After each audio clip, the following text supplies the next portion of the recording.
Fala galera, beleza? Tranquilo? Tô aqui para mais uma aula de revisão, de resumo. Final do ano tá aí, o Enem tá chegando, ok? E vamos lá, ok? Hoje o nosso tema é a importância da atividade agrícola no Brasil.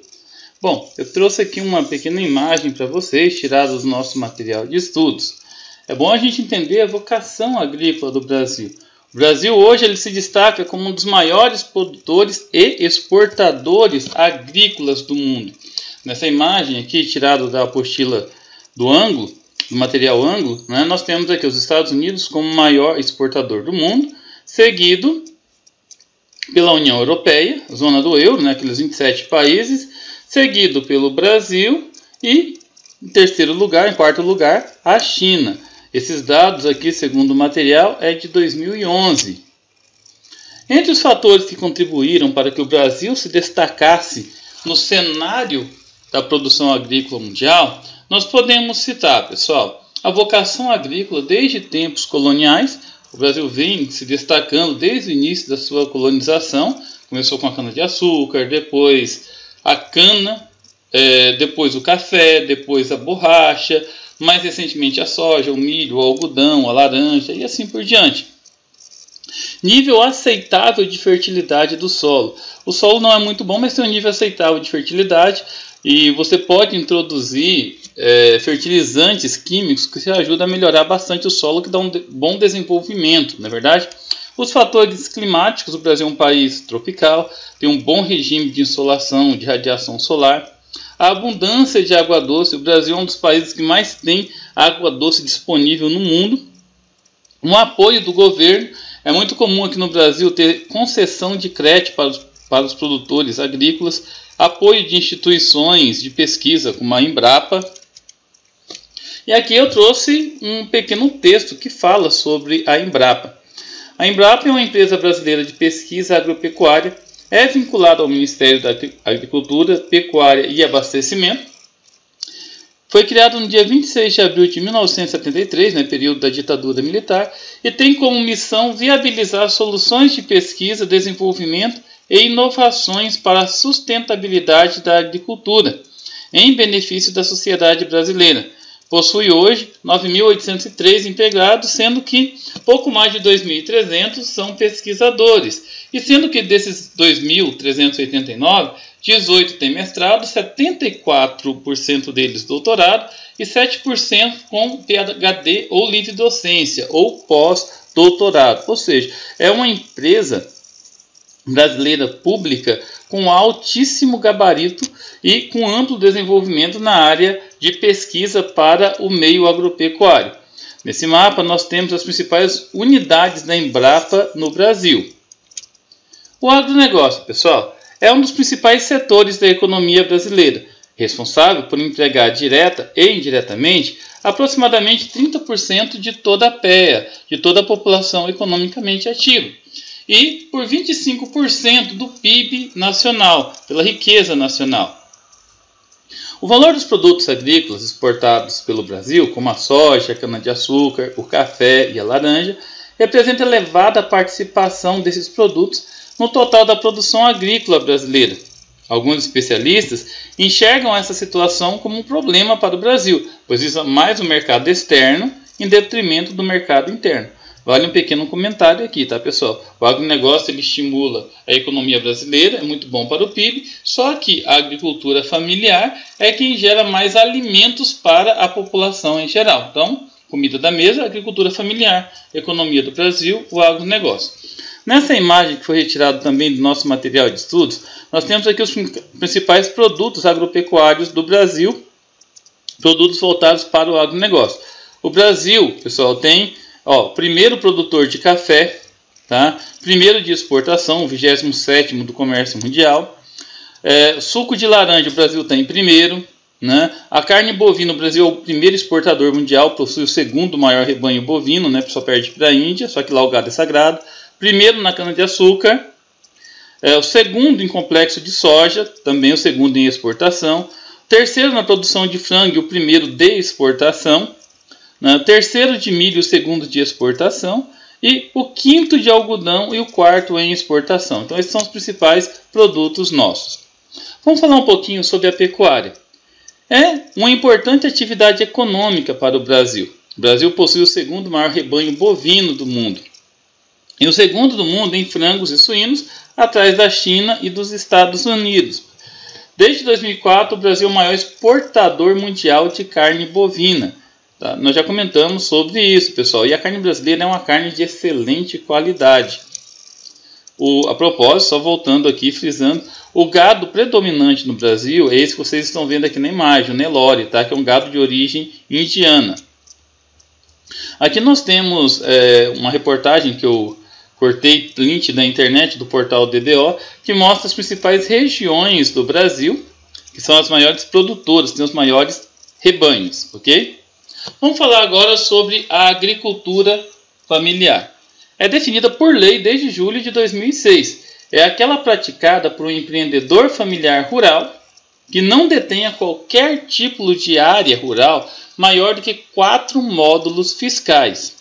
Tem a renda familiar predominantemente oriunda de atividades econômicas vinculadas ao próprio estabelecimento ou empreendimento e utilize mão de obra da própria família, ou seja, aquele cara que tem uma pequena ou média propriedade, no máximo 4 módulos fiscais, trabalha com a própria família e retira toda a sua renda da terra. Módulo fiscal, pessoal, vamos entender o que é isso.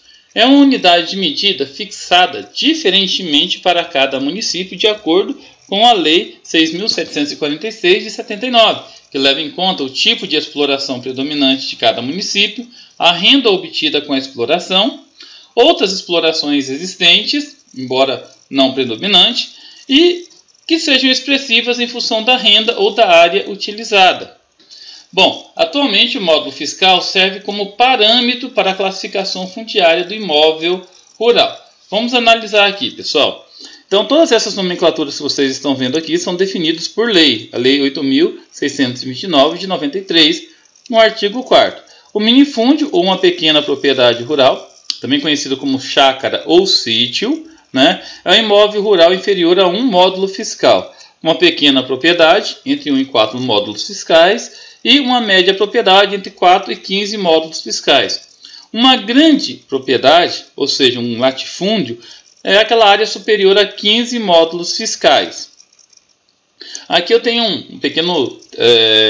uma foto que eu tirei, né, uma imagem que eu tirei da apostila Anglo, que mostra, né, dados de 2010, quanto que vale um módulo fiscal em hectares. Vou pegar o exemplo aqui de Mato Grosso. O módulo máximo é 100, o módulo mínimo é 30 hectares, o mais frequente 80 hectares, ok? Essa é a média, mas vocês podem perceber que é diferente de um estado para o outro.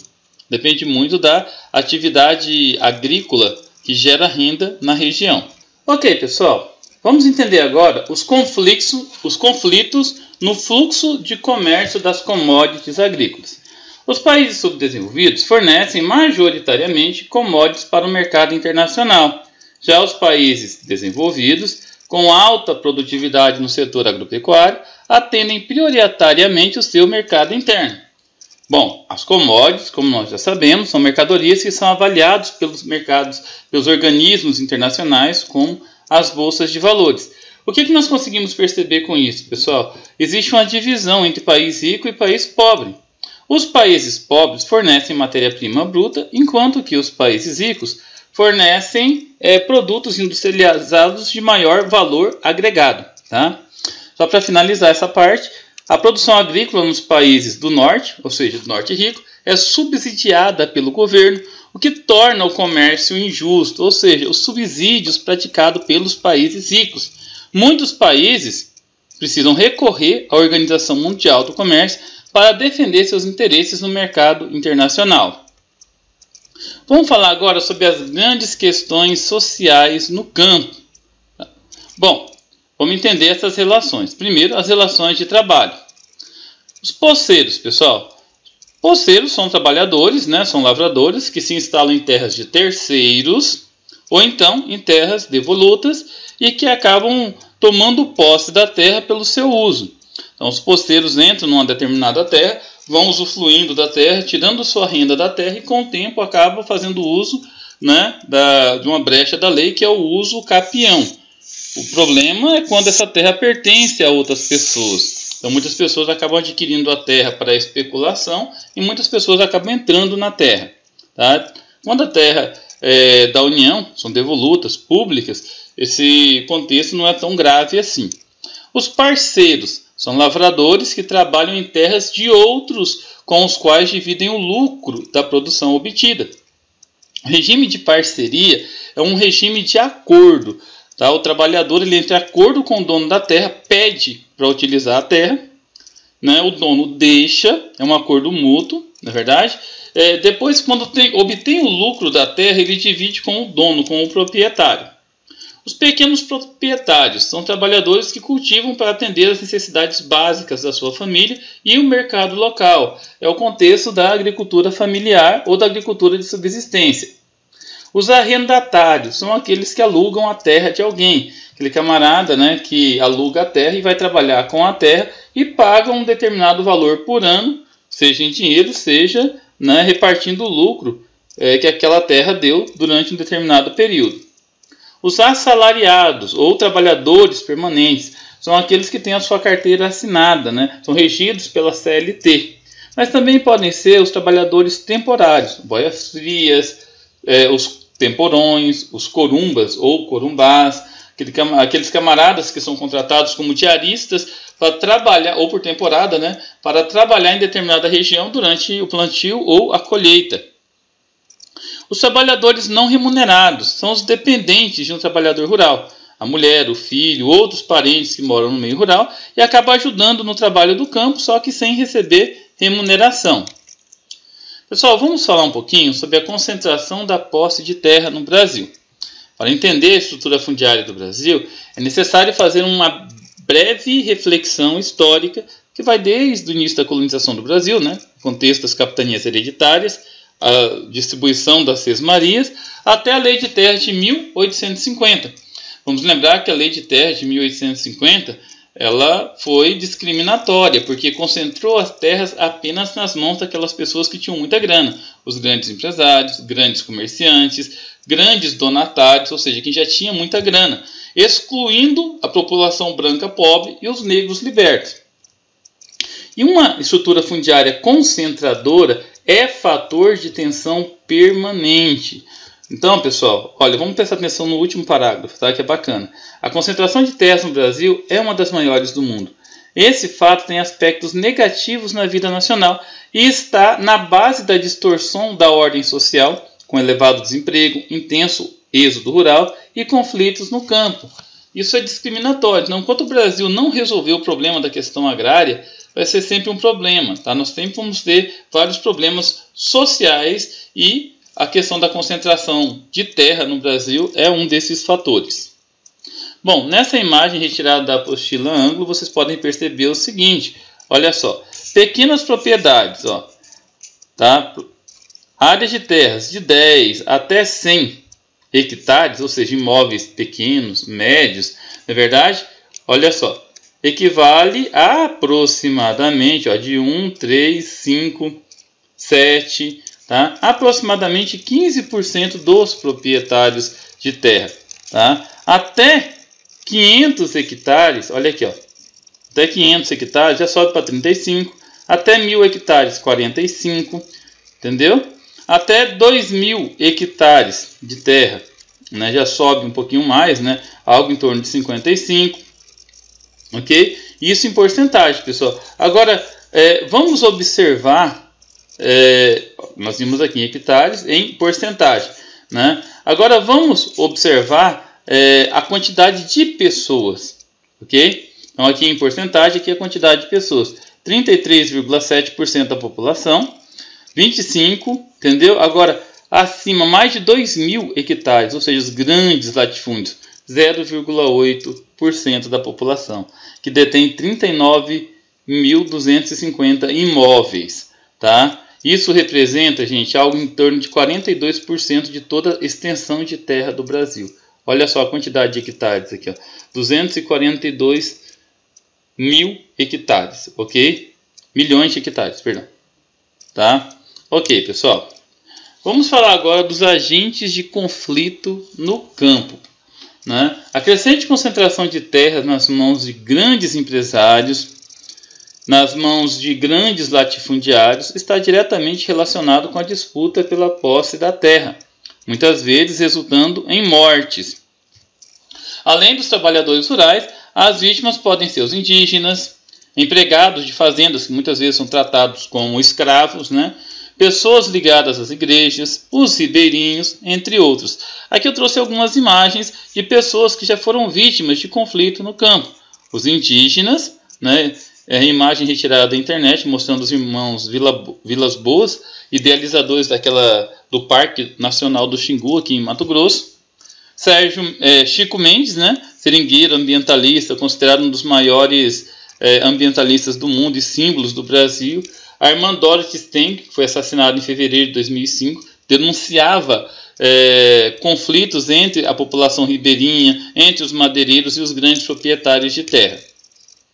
O movimento dos trabalhadores rurais sem terra, um movimento surgido nos anos 1980, primeiramente no Rio Grande do Sul, depois no Paraná, e se expandiu para todo o país. A propósito, o movimento dos trabalhadores sem terra, o movimento sem terra, tem como líder desde o seu início, né, o gaúcho Pedro Stedley e Gilmar de Barros. São os dois líderes do movimento do sem terra, que é o maior movimento social, né, do Brasil. E eles lutam num primeiro momento para que se cumpra a reforma agrária, que está previsto na Constituição Federal de 1988, que é o uso social da terra, ou seja, a terra para aquele que precisa produzir, precisa se manter dela, não é verdade? Agora, muitas pessoas no Brasil adquirem terras apenas para especulação, e o movimento ele luta contra esse contexto, não é verdade? Hoje o movimento é considerado político, pois além da reforma agrária, luta por uma melhoria de trabalho no campo. Em contrapartida, sofre também forte oposição da bancada ruralista no Congresso Nacional, que defende os interesses dos grandes proprietários de terra.